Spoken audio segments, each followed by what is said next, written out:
For the most part, the big volunteer groups have packed up. The loud chainsaws are gone.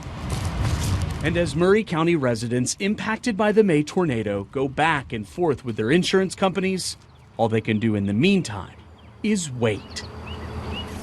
Meat, hygiene, vegetables. But just waiting around is not a luxury most people can afford. So we help people pay their rent and utilities. Which is where the Family Center in Columbia comes in. We have a food pantry.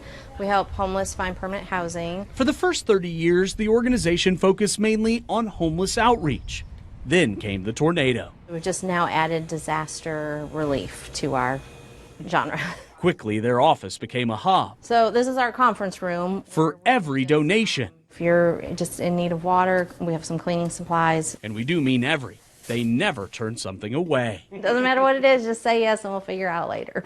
But now, as short-term relief turns into the long, painful recovery, There's still a lot in hotels, so they're, racking up some debt that way. So we do collect gift cards for food and gas. Dawn Taylor is making sure they're meeting those needs too. If the tree did not touch a structure, their insurance company is not able to help them. Yes, even tree removals can move some homeowners to tears. We're just grateful that maybe we can help piece some of that need together, take some of that hurt and worry away. Because for many, the wait can be agonizing.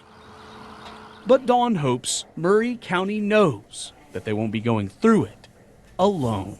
Just know that we're here for you. With photojournalist Dan Blommel, Chris Davis, News Channel 5.